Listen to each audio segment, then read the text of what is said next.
Ibang ginto. Maggie Magic Sarap. Nap ng buhay with Maggie Magic Sarap. Revicon. Lakas ng lima. Revicon Forte. Sangobion. Multivitamins plus minerals is the generic name of Sangobion Iron Plus. If symptoms persist, consult your doctor. Uy, aram mo na daw ang bareta? Ano ito? O day mo pa aram? Anarin nga ni. Maray pa, aramon niya to unyan sa DCGB. Nata, ano man dapat kong maaraman dyan? Ata, magdaog kita. Aramon niya to ang kakaibang mga informasyon, mga istoryang mapapakinabangan bago ang panguntuhan. Totoo yan. Uya na ang programang Aramon Yato di sa DCGB. Kaiba si Mardela. Aramon Yato.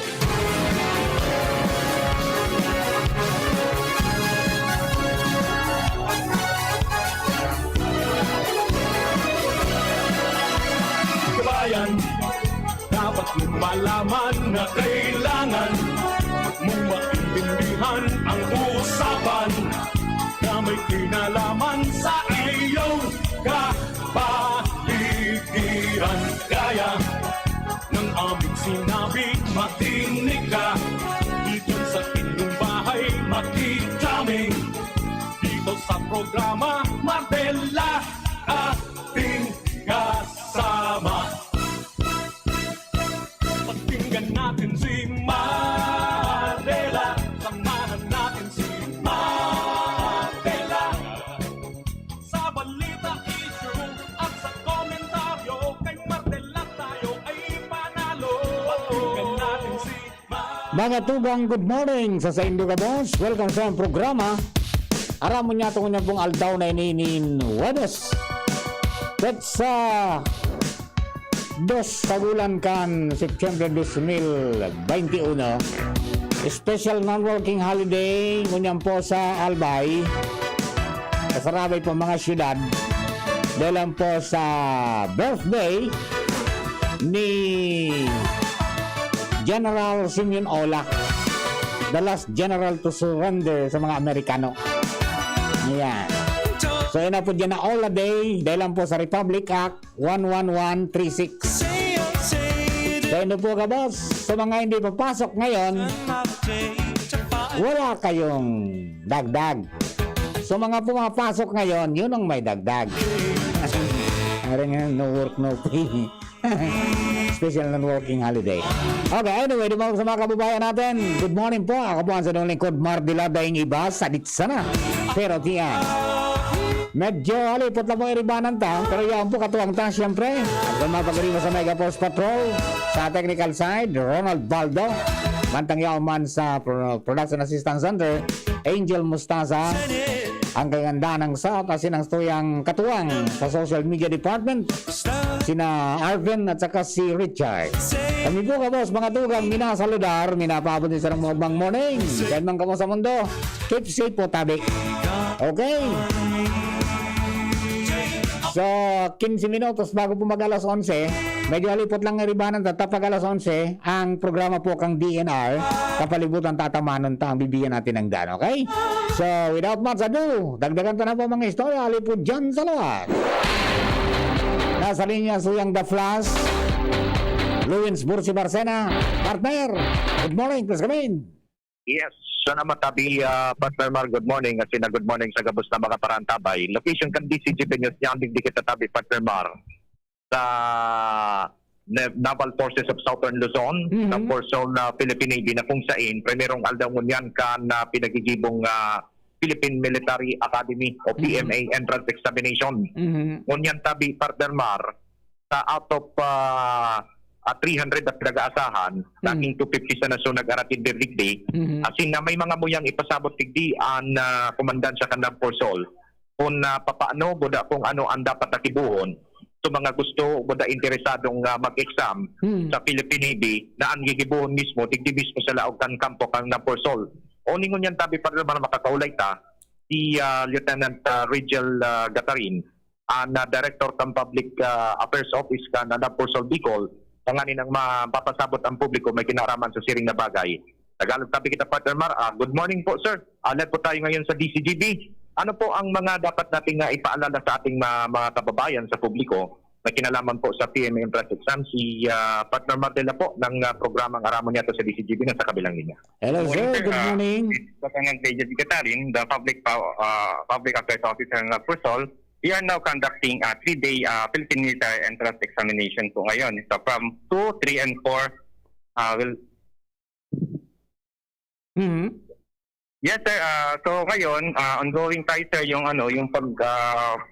papacilitate natin ng examination. We are expecting at least 1,056 na examinees. Ano po natin siya, per day po ay meron tayong schedule na mag-exam. Pero medyo konti lang po yung pumunta, kaya nagpapasok na po tayo ng walk-in.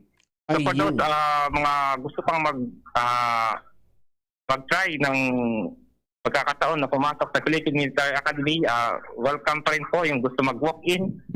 Basta pwede nyo pong malaman kung ano yung mga requirements ng dadalhin sa pag-exam sa Philippine Navy, sa Philippine Navy Facebook page. Doon po may nakalagay din siya doon na QR codes sa kung saan pwede kayo magpa-register yung mga mag-walk-in. Ayun, pwede magpa-register doon tapos mag-walk-in dyan. Yes, sir. Yes, sir. Pwede tayo sila magpa-register. Actually, ang schedule, sir, ng walk-in na exam will be on September 4, Saturday. Pero dahil nga, sir, merong mga minsan yung schedule na pupunta din 2 and 3 is hindi sila nakakapunta, nagpapasok na rin po tayo ng mga walk-in. Ayun. Ilan ang kukunin diyan sa mga examinees para formalmente pumasok sa PMA? Yes, sir. Ang kukunin po kasi, sir, dito sa ganito is depende, sir, sa result ng exam nila. Wala namang sinabing quota kasi ang exam nito is buong Pilipinas, sir, ang kukuha nito. So, kung sino yung makapasa, first part pa lang ito ng process ng pagpasok sa Philippine Military Academy. Marami pa rin pong after ng exam, meron pa rin sila mga physical and meron pa silang mga new examination. Ayun, opo. So every day, mayroong allocation na ilan ho? 300? For this September 2, may scheduled na 300. Okay. Then tomorrow, may in-expect na nakapagpa-registered online na 340. Then yung last day po is for the walk-ins sa mga hindi po nakapagpa-registro online dati. Ayun. So every day, isang araw lang ang exam ng bawat batch. Yes, sir. Yes, sir. Isang beses lang po tayo. Ayun. Okay. So ano ho ang observe na protocol ng mga examinees, sir? Yes, regarding sa protocol natin, sir, we are strictly enforcing kung ano yung minimum requirement. Pero kung dito naman tayo, sir, sa Albay lang, kasi pinapayagan na namin kahit wala kang antigen as long as meron kang legitimate medical certificate coming from either municipality, barangay, or city. However, kung nasa kabilang province tayo like Catanduanes or even Masbate, we have to papasok tayo ng Albay, we have to sundin natin yung requirement ng APF. Kung ano yung requirement po, sir, ng Albay. Ayun. Yung outside of the province of Albay, pag kukuha ng exam, kinakailangang sumunod doon sa hinihingi kung RT-PCR or antigen na i-present dyan bago ka makapasok dyan sa examen. Okay. Yes, sir. Yes, sir. Para pasiguro tayo, ano? Yes, sir. Kasi baka mamaya, sir, pagbaba nila ng Roro o ng barko, ay hindi na sila pababain kasi wala silang swab test or RT-PCR na hinihingi ng Legazpi or whatsoever the port. Ayun. So, dapat kapag pupunta dyan, preparado. Yan, armado naman kinakailangan. At yan, dapat ngayon pa lang na mag-exam, ipakita na ang pagiging alerto ng isang magiging sundalo. Yes, sir. Magiging masunurin at alerto. Saka actually kayo na, sir, pag may symptoms kayo, kayo na, may pero kaming pinauwi na dalawa na may symptoms, pwedeng silang kumuha ng kung wala naman silang kung gusto pa rin nilang mag-try, at least kuha rin sila ng antigen or swab test para makita talaga na negative sila. Ayun. Total na pre-qualify na sila. Ngayon, yung antigen na lang, kung mag-negative sila dun, i-consider sila makapasok. Okay. Yes, sir. Yes, sir. Sir, salamat to. Sa muli po ang panawagan po niyo sa mga gusto pang humabol sa September 4. Go ahead po. Yes, sa mga sa mga youth natin, mga young men and women na gustong mag-serve sa country natin, you are welcome pa rin dito sa sa pamamagitan ng pagpasok sa Philippine Military Academy. So, gusto nila mag-exam tayo. Very good ang package ng Philippine Military Academy. You have free education ka na dyan with monthly allowance and salary ka pa dyan. So, Ayun. pag after mo pa ng graduation, mayroon ka ng automatic na job and you'll become the officer of Armed Forces of the Philippines immediately. Yan, yung Yugo naman, nag-aaral ka na, mayroon ka ng allowance. At saka Yes, salary and sweldo allowance, na. sir. May sweldo Yes, na, sir. no? Saan ka Kaya, pa nakakita niyan, sir? Yan ang eskwelahan na nagbibigay pa sa'yo ng salary habang nag-aaral ka. yan. Kaya dapat, pag pupunta ka dyan, mag-exam ka sa PMA, talagang humanda ka. Because hindi yung basta-bastang examination dyan. Kinakailangan talagang yung cream of the crop ang makuha. Yes, sir. Yes, sir. Opo. Sige sir, marami pong salamat and good luck po sa ating mga undertakings. Thank you, sir. Thank you. Thank you. Ayan, okay. Sir, salamat sir. So yan sabi Partner Marcy. Kaya nga, di ka nakahabol, aday. Ano? Di ka nakahabol, taday nang pidan tulak mo. Nasubran kiduang maloto. Sapul na sapul. Alright, sige. Ay, Ano naman to? ano kayo ito? Nag-isip ka man lamang na maglawag sa arugan? Ay iyo tahan rasa man kang pamilya mi puro man sa military service. Oh, yun, pero ang sa imong trabaho mo niyan sa DCGP, karo masa na iyo? Iyo baga. Yan. Minsan nga isubra pa, labi-labi pa. Ano pa? Para sa bayan. Para sa bayan. Yan. Alright, sige. Roger, so yan Partner Mar ang coverage ka na BCGB News. Alagdig di sa Nampursol na Philippine Navy para sa PMA entrance examination. Ako po si Lawrence Burse Bersano. Salamat maray na. Thank you very much sa Partner Lawrence. Bakit na magpaaram kunin natin si Ange Galero. Ange, may kami na Ange. Yes, maray na auto. Uno la. Napindot mo? Hello Ange. Naputol si Ange. Hello? Yes, go ahead. Yes, sa mga dagdag man niya tong Bareta, Sir Mar, naging simple siya na pagrumdum kan Campo General Siminolo kay kan PNP Bicol sa selebrasyon o kay komemerasyon kan ika 156 na birth anniversary ni General Simeon Ola. Ngunyan na pagkaaga, di bisa sa indang kampo mismo. Ini ang informasyon pinagsabi sa DCGP News ni PNP Regional Director Police Brigadier General Jonel Estomo kung saan nagtausa na sindanin simple na pagrumdum sa mismong kumbaga monumento ni Suminola sa loob mismo kan kampo kung kaya ini dahil man masyadong tinawang niya na pagkaldaw kumpara kan mga nakalihi sa taon na wala pa ning pandemyang COVID-19 na talagang dakulaan sa indang mga selebrasyon o kaya aktibidad. Ang mensahe niya ni Estomo sa mga Bicolan na ini mga miyembros kan kapulisan na siring kan na ginibong kumbaga pagiging makusog ni General Simeon dapat arugman kini ang sa indang aksyon kontra sa mga kriminalidad at sinagkulano pa man na mga paribok digdis sa tuyang sosyedad lalo pa ko niya nakadaklada di depresila ang darakan pandemyang COVID-19. Sabi Sir Mar, na simpleng komemerasyon kan ika-156 na birth anniversary ni General Simeon dito mismo sa PNP Bicol. With boys sa mobile, Ange Galero, DCG. Thank you very much, Ange. Good morning man kay Siram Jason Buebos. Masiram na morning. Okay, go. Siring man, happy birthday kay Ma'am Shirley Tulosa ng Yang Matlechon. Ate Shirley, good morning and Happy New Year. Merry Christmas and happy birthday. Si Councilor Lilian Ramirez, happy birthday. Si Brad Jimos Barrios, kung pag-iriba sa Kabalikat CB Comfort 30 Chapter, good morning and happy birthday man. At sa kapos na nagbe-birthday sa kanyan, happy birthday po sa Indoga Boss. And it's time for me to park. Karamihan kas mga tugang. Sa Indoga Boss, thank you and God bless. Bye-bye. Si Pauline Luna po. Ang mga gamot at vitamins ng United Home, tulong para protektado ang pamilya ko.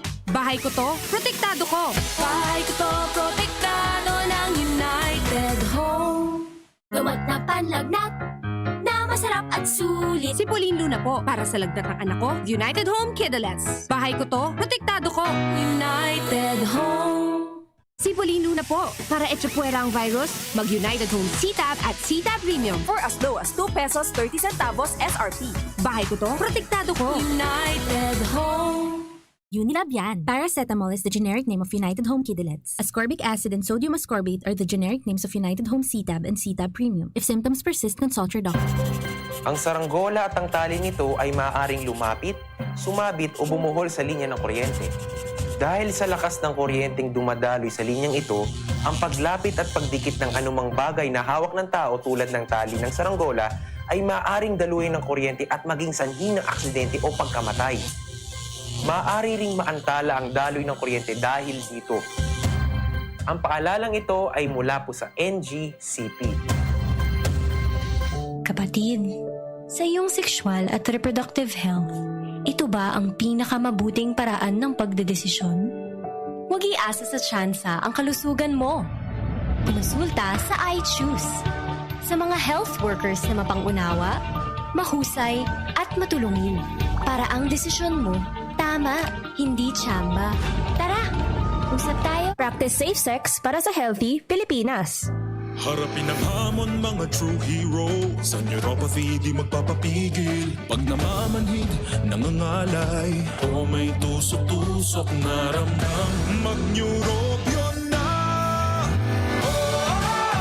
Neurobion, Neurobion on.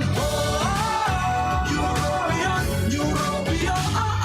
Take clinically proven Neurobion. It helps treat nerve damage and helps regenerate the nerves with proper diet and healthy lifestyle. Vitamins B1, B6, B12 is the generic name of Neurobion. If symptoms persist, consult your doctor. Pangenot na rason sa paglakop kan COVID-19 sa paagi kan mga droplet na nagluluwas sa satuyang ngimot asin dungo pag nag-aabo asin minahatsing ang sarong tawo sa pag-iwas sa mga matatawong lugar na irarayutan sa tuyang sadiri sa mga tawong posibleng may COVID-19 o si isay man na may iba pang helang. Kaya ligayan ang matatawong lugar lalo na kunan sa imong edad lampas 60 anyos o may dati ka ng kamatean, arog kang alta presyon, diabetes, helang sa puso, baga o cancer. Mantineron na day mababa sa 1 metro an satong distansya sa iba asin sa si isay man na aramtang may kalinturo asin abo. Ang COVID prevention tip na ini hatod sa Indo ni Congressman Alfred Apid de los Santos, representative of ang Provinciano Party List, Good Found Cement Corporation, makers of Mayon Cement, Congressman Fernando Didi Cabredo, kan 3rd District of Albay, asin ni Mr. Lau Beltran of Legazpi City. Usapang Rayuma. Aroy! Naggamot na ako pero maga pa rin. Pare, mas magaling dyan, Skelan. Check na mas magaling. Mas tipid kesa leading brand. 950 SRP lang. Mas magaling nga. Ayos na ang rayuma ko. Skelan! Unilab yan. May anti-maga ang Skelan na wala ang paracetamol. Naproxen sodium is the generic name of Skelan. If symptoms persist, consult your doctor. Ordinaryong empleyado lang ako, pero sagot ng PhilHealth ang bahagi ng gastusin sa pagpapa-hospital ko. Self-employed? Walang problema dahil may PhilHealth coverage ako. Malayo man ang asawa ko sa Pinas, kampante pa rin ako dahil alaga ng PhilHealth ang buong pamilya namin. Panatag ang loob ko sa aking pagtanda. Check din ang PhilHealth coverage namin, mga nasa pantawid pamilyang Pilipino program. Benepisyong PhilHealth. Alamin at gamitin ng tama. Bisitahin ang www.philhealth.gov.ph. Radyo Balagon ka ito. DCJB Ngunyan. Anainot, pirming nanginginutan. Always number one. Always number one. DCJB 729 kHz. Enot sa Bareta. Enot sa Gabos. Tamang oras sa Radyo DZGB, alas 11 nin pagkaaga. Halik sa DZGB News Base, ang pinakahuring bareta, oras-oras. Tiga-adala na kan World Health Organization o WHO ang resulta magpuon kan ipa-otoba kana gobyerno kan Pilipinas ang paggamit nin face shield. Sigun kay WHO Country Representative to the Philippines Rabindra Abiyasenghe, saroan Pilipinas sa diit na nasyon nagpaupa-otoba nin pagsuolog nin face shield. Itinama man kay ni ang sinabi kan Department of Health o DOH na epektibo ang face shield kontra sa COVID-19 asin sinabi na dai pa ini napapatunayan. Sa ngunya nagkaperang ebidensya na ang pigkakalap kan WHO dahil apisar kan implementasyon kan paggamit nin face shield naglako pa man graray sa nasyon ang mga bagong variant kan COVID-19. Yan ang pangalas 11 bareta, halidigdi sa DZGB News Base. Ako po, si Angel Mustaza. Ang mga baretang ini hatod sa Indo kan mga minasunod. Sprite,